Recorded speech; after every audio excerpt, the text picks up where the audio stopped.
नमस्कार विद्यार्थियों।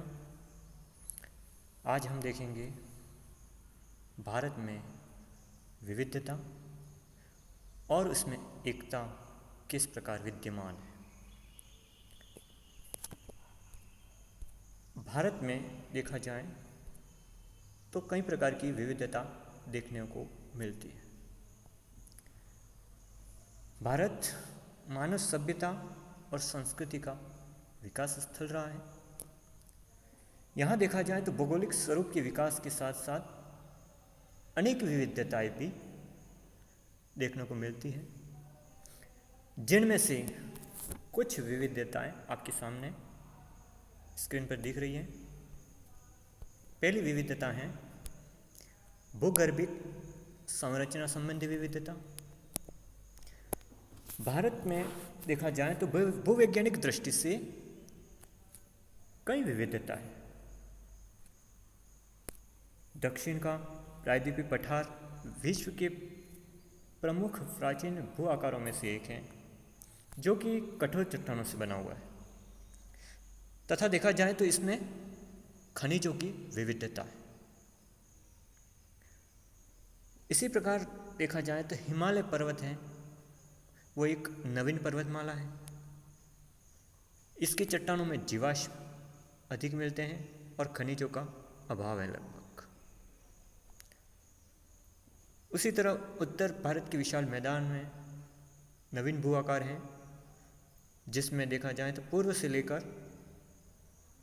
पश्चिम तक यानी असम से लेकर पंजाब तक विभिन्न संस्कृति वाले समुदाय निवास करते हैं और अपनी विभिन्न प्रकार की आर्थिक क्रियाएं संपन्न करते हैं।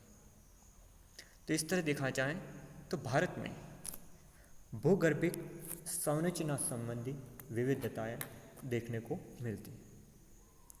दूसरी बात की जाए भारत में विविधताओं की, तो जलवायु संबंधी विविधता यहाँ पर मिलती है। भारत में उष्ण और शीतोष्ण दोनों कटिबंधों में मिलने वाली जलवायु यहाँ पर मिलती है, क्योंकि इसकी स्थिति, भारत की स्थिति उष्ण और शीतोष्ण तो दोनों कटिबंधों में, जिस कारण यहाँ पे जलवायु संबंधी विविधता मिलती है। इसलिए देश की जलवायु को उपोष्ण कटिबंधीय भी कहा जाता है। भारत में एक और जहाँ मेघालय के मौसिनराम और चेरापूंजी में विश्व की सर्वाधिक वर्षा होती है, तो वहीं दूसरी ओर देखा जाए तो पश्चिमी राजस्थान में 20 सेंटीमीटर से भी कम वर्षा होती है औसत रूप से। तो इस तरह यहाँ जलवायु में विविधता है। इसी तरह अगर देखा जाए तो पश्चिमी घाट में 250 सेंटीमीटर के लगभग वर्षा होती है, जबकि इसके पूर्व में वृष्टि छाया प्रदेश जहाँ पे 50 सेंटीमीटर से भी कम वर्षा होती है। तो कुल मिलाकर के देखा जाए तो भारत में जलवायु संबंधी विविधता देखने को मिलती है। तीसरा जो विविधता का मुख्य है कारक है वो जैविक संपदा संबंधी विविधता। यहाँ पे तीसरी विविधता देखने को मिलती है वो जैविक संपदा संबंधी विविधता, क्योंकि भारत के अंदर जैव विविधता अधिक है। भारत के अंदर देखा जाए तो यहाँ पर जो जैविक विविधता है वो अलग अलग रूपों में देखने को मिलती है। विश्व के 25 जैव विविधता वाले क्षेत्र देखे जाएं तो दो भारत में, विश्व के 25 जैव विविधता वाले क्षेत्रों के अंदर दो भारत के अंदर मौजूद हैं। एक तो है पूर्वी हिमालय और दूसरा है पश्चिमी घाट, जहाँ पर वनस्पति और जैविक समुदाय संबंधी संपन्नता है और विविधता भी है। यहाँ पर वनस्पति की विविधता है और जैविक समुदाय, उसमें निवास करने वाले जैविक समुदाय में भी विभिन्नता है।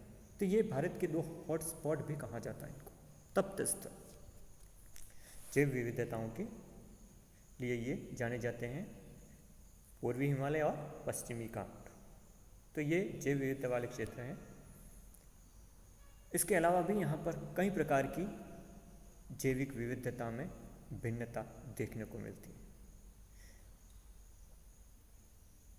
अगला हमारा विविधता है भारत के अंदर सांस्कृतिक विविधता। भारत के अंदर देखा जाए तो विभिन्न प्रकार की सांस्कृतिक विविधता देखने को मिलती है। यहाँ पर विभिन्न प्रकार के धार्मिक लोग निवास करते हैं, अलग अलग धर्म मानने वाले लोग निवास करते हैं। अलग अलग प्रांतों के अंदर अलग अलग क्षेत्रों में अलग अलग भाषाएं बोली जाती हैं। अलग अलग प्रजातियों के समूह भारत में भी निवास करते हैं। विभिन्न प्रकार के सामाजिक और भाषाई विविधताएं यहाँ पे हैं। अनेक क्षेत्रों में अलग अलग प्रकार की बोलियां भी बोली जाती हैं।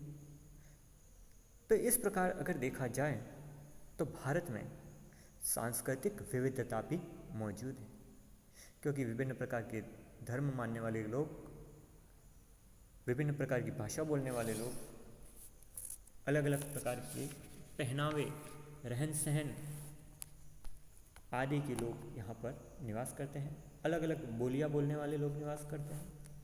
तो इस दृष्टि से भारत में सांस्कृतिक विविधता देखने में मिलती है। अगला जो विविधता है भारत में, अगली विविधता आर्थिक क्रियाओं में विविधता, जो आपको स्क्रीन पर दिख रही होगी कि भारत में आर्थिक क्रियाएं भी भिन्न भिन्न हैं। प्रत्येक व्यक्ति एक प्रकार की आर्थिक क्रिया नहीं करता। अलग अलग क्षेत्रों में, अलग अलग प्रांतों में वहाँ की भौगोलिक विशेषताओं को ध्यान में रखते हुए विभिन्न प्रकार की आर्थिक क्रिया की जाती है। आर्थिक क्रिया वे कहलाती है जो मानव के जीविकोपार्जन के लिए आवश्यक है,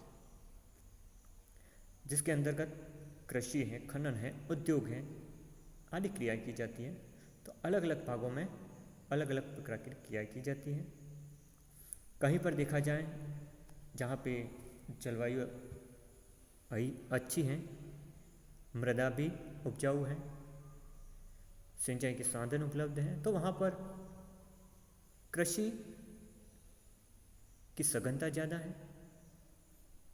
इसके विपरीत देखा जाए तो कुछ पहाड़ी क्षेत्र हैं, पूर्वोत्तर विशेष करके, वहाँ पर स्थानांतरणशील कृषि की जाती है। इसी प्रकार पश्चिम भाग देख लें तो पश्चिमी राजस्थान में शुष्क कृषि की जाती है और कई मैदानी क्षेत्र हैं, सतलज, गंगा, ब्रह्मपुत्र आदि के जो मैदान हैं वहाँ पर गहन निर्वाह कृषि की जाती है। तो इस प्रकार देखा जाए तो कृषि में भी विविधता है।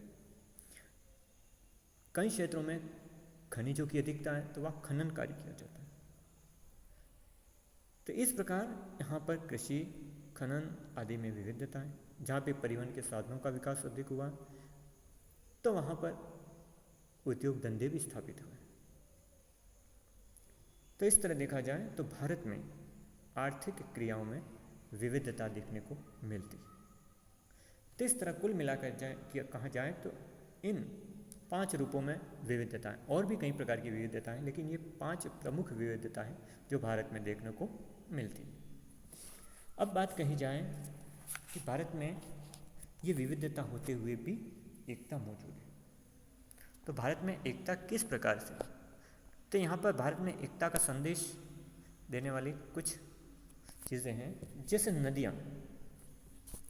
भारत में नदियाँ हैं वो प्राकृतिक रूप से एकता का संदेश प्रदान करती है भारत, क्योंकि विभिन्न प्रकार की नदियाँ हैं वो एक क्षेत्र से, एक प्रांत से, एक राज्य से बहते हुए दूसरे प्रांत में जाती है। तो ऐसी स्थिति में वो एकता का संदेश देती है, क्योंकि यह देश के विभिन्न भागों से बहते हुए विविध संस्कृतियों वाले प्रदेशों में प्रवाहित होते हुए एकता का संदेश देती है, एकता के सूत्र में बांधती है। वो ये नहीं देखती नदियाँ कि ये प्रदेश अलग हैं, यहाँ के लोग अलग हैं, अलग संस्कृति के लोग हैं, अलग प्रदेश के लोग हैं, अलग भाषा के लोग हैं। तो ये नदियाँ नहीं देखती है। तो नदियाँ ये संदेश देती हैं कि भारत में एकता कायम है, भारत एक सूत्र में बंधा है। तो नदियाँ भी हमको ये एक प्रकार से एकता के सूत्र में बांध देती हैं। दूसरे देखा जाए तो भारत में जो जलवायु है, जैसे हमने पढ़ा ऊपर कि जलवायु में विविधता है, लेकिन अगर संपूर्ण जलवायु का बात की जाए तो भारत के अंदर मानसूनी जलवायु कहा जाता है, जो जलवायु है उसको। तो ये मानसूनी जलवायु है वो भारत में एकता के सूत्र में बांधती है। इसी प्रकार से भारत में अगर कोई संकट आता है, जैसे कोई पड़ोसी देश युद्ध कर देता है, तो भारत की सभी लोग, चाहे वो किसी भी धर्म के हो, किसी भी जाति के हो, किसी भी समुदाय के हो, किसी भी भाषा के हो, किसी भी प्रांत के हो, वो एकता का प्रदर्शन करते हैं। तो इस रूप में अगर देखा जाए तो भारत में विविधता होते हुए भी एकता मौजूद है। धन्यवाद।